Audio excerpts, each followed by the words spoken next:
The next big project I'm working on is getting some track laid and hopefully some trains running. I'm waiting on some bridge abutments for my last bridge from JT Customs before I can really get the upper mainline going. But what I'd like to do is at least get the track from the greater trestle, which is just behind you on the camera, all the way around to the main station. So what I'm going to do right now, we're going to do a little hyperlapse, a little DIY. We're dropping power feeders right here on each side of each rail. So more specifically, what we're going to do is make sure that we have power on every rail of this switch so that there's no interrupted power feed on any side.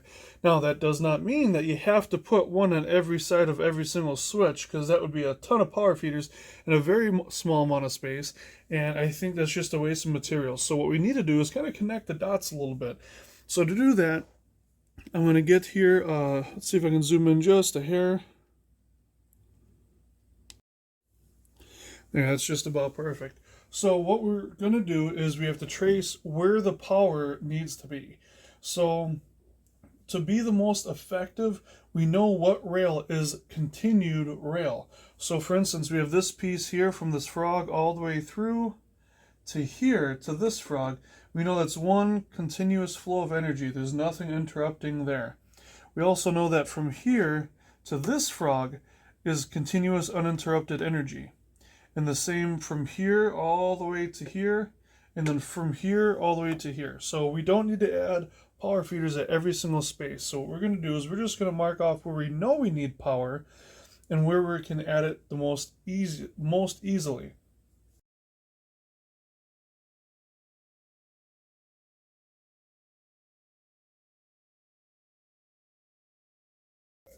Along with this, I try to put feeders every 3 to 6 feet or whatever seems best.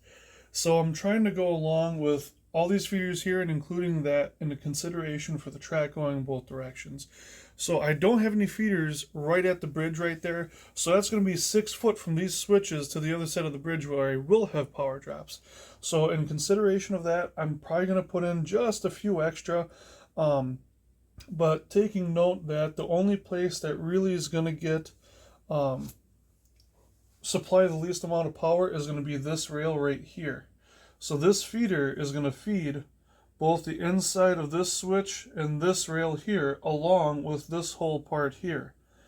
Now here, this guy is going to feed this whole length of rail, and I've got another feeder right there, and he's going to help feed that 6 feet right here and behind you. So without tacking these down in place, because I don't want to do that yet, I'm going to take my drill here. I'm going to pop in the holes inside the track where the black marker is, so that way we can plot this stuff and get this track nailed down and maybe even run some trains yet tonight. So get ready for a hyperlapse.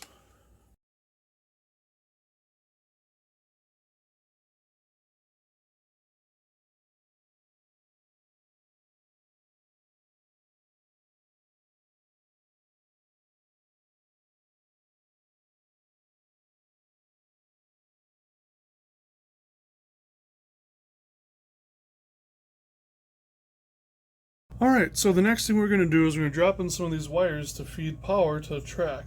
So, trying to keep the general position here, what I'll do is, now that I've got this kind of where I want it, I know this track's going to flow well here. I might just tack this down right now, the flex anyways, so that I've got everything just how it needs to be. But I don't have any pre-drilled holes on that, so I'll have to add some real quick.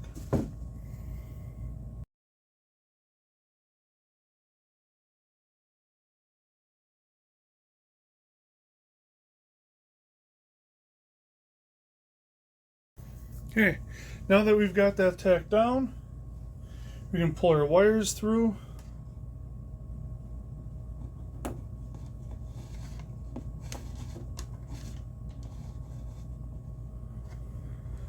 And we're just going to get these in place where we want them, and then after everything's in place, we'll realign we'll take the switches apart, put the rail joiners on, and move everything back into place.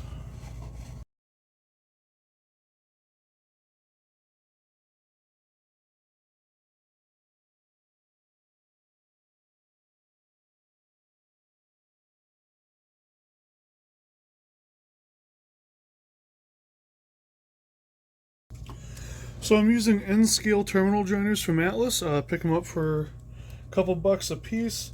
Because of the way I use them, I don't use them as frequently. I try to use them smarter, not more often.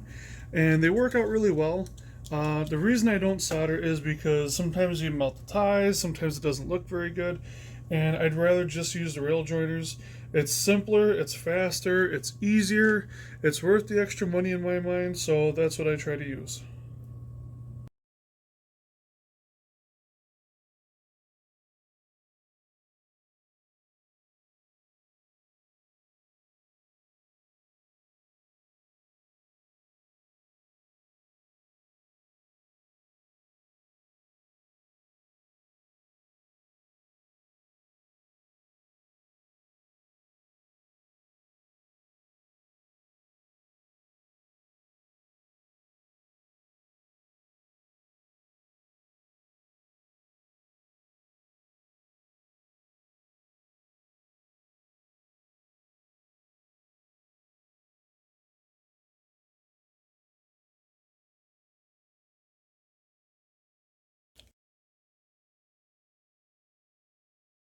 So for just a moment, I want to talk about Pico Track. So one of the reasons I love Pico Track is because they have these sleepers. Now, if you look at this track closely here, let's see if I can get this to zoom in here for you. Let's see. You can see there's a gap underneath that rail. So if you just trim these sleepers, these little like track spikes holding that rail down, you can fit a rail joiner, especially these small N-scale ones, underneath perfectly. And that's just what we're looking to do.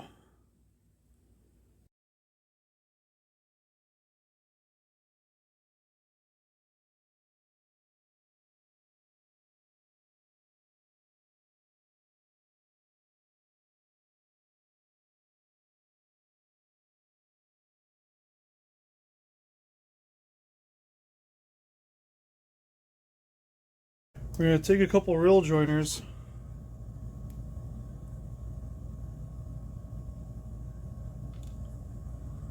Oh, that slid a little bit on me. We're going to take these rail joiners and slide them up the rail a little bit further so that we can set it underneath there and then slide them underneath the other section of rail to form our joint. So just like that, da, da, da, da, da, and that'll help us get it underneath and over here.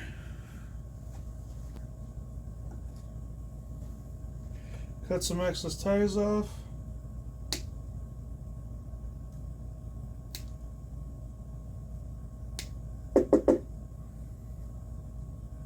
Just like so.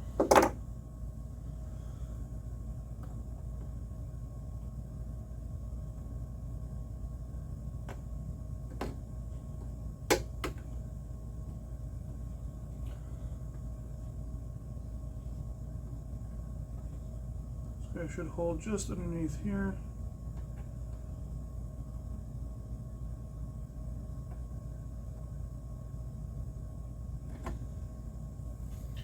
Now we'll take our pliers, slide that rail joint underneath.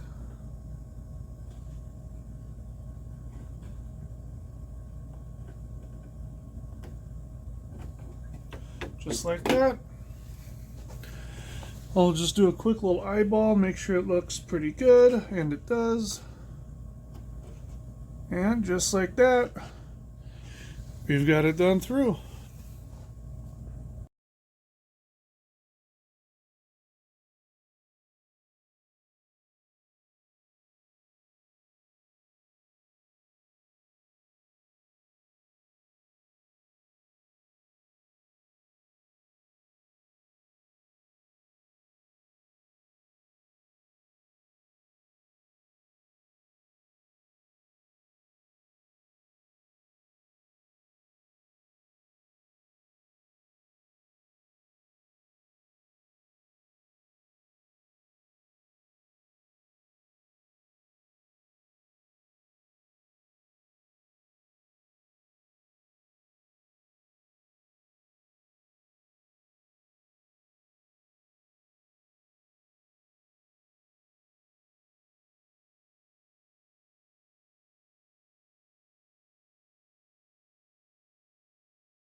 All right, so that's it for the track laying portion. I'm not going to nail that down yet. I want to do some testing.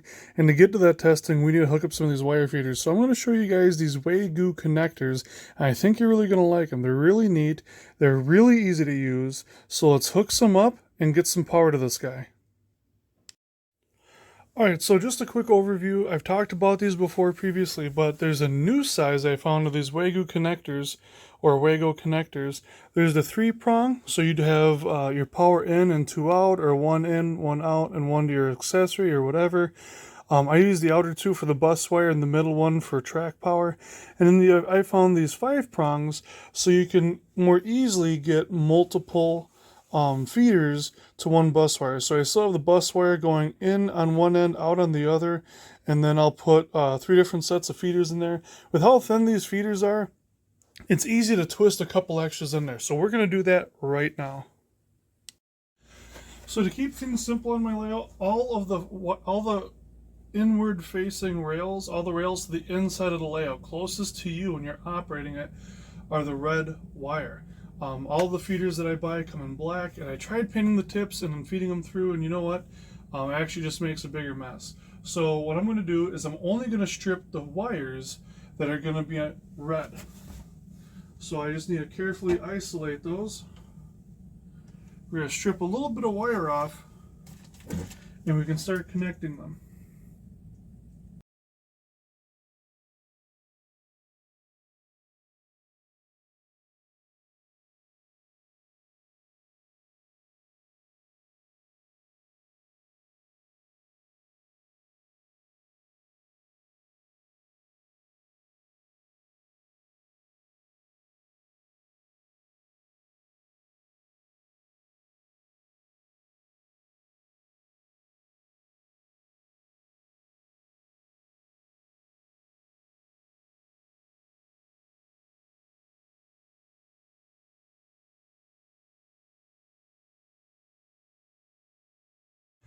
Alright, so I've got the red wires hooked up. I'm going to go through, repeat the process for the black wires, or the negative side of the rail. And once that's done, we'll fire up the layout and test her out. Alright, so I've got all the track wired. I've got all the track with the nails down a little bit further. I've cleaned the top of the track a little bit. I fired up the system once without anything on it, but I fired up the system. No shorts as of yet. So the plan is now, I've got a tsunami engine on here, so it'll fire up as soon as I hit go. And let's see what happens.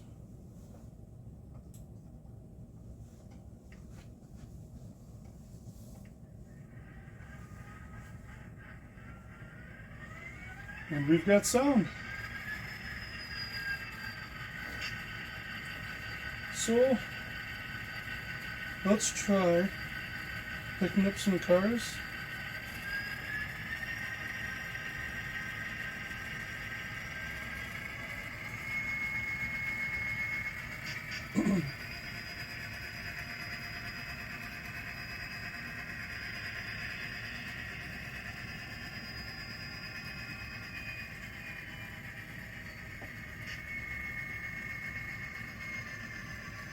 Got some Walker and auto racks here. We're going to give this a try.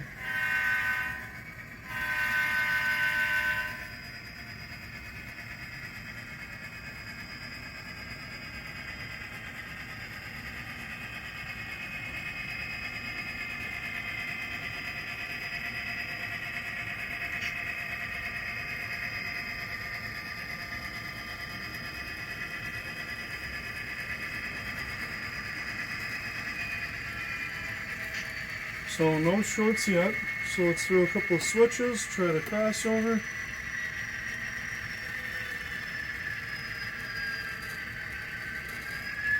Pardon the sound, it's an old Proto 2000 and the speakers about had its time.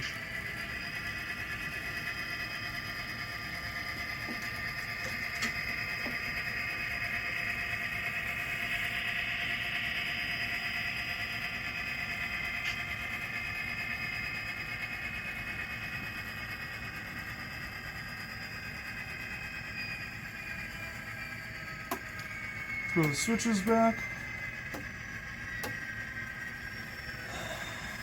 So we're gonna try out both crossovers here.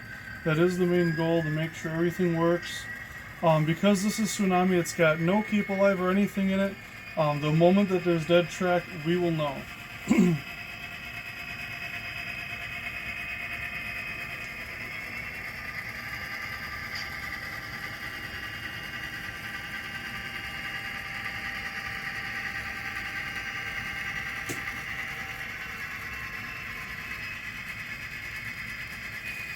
See if that was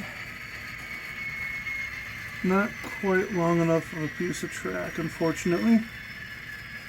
So let's try going back across.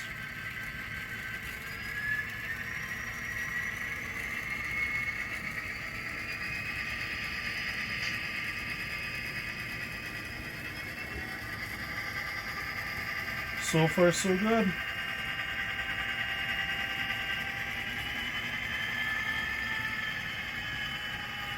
I'm really happy that these longer cars also clear the end of the trestle over here. I was a little concerned about that. So far they clear each other on that curve, which is great because those are the longest cars that I will be operating. And of course, there it dies.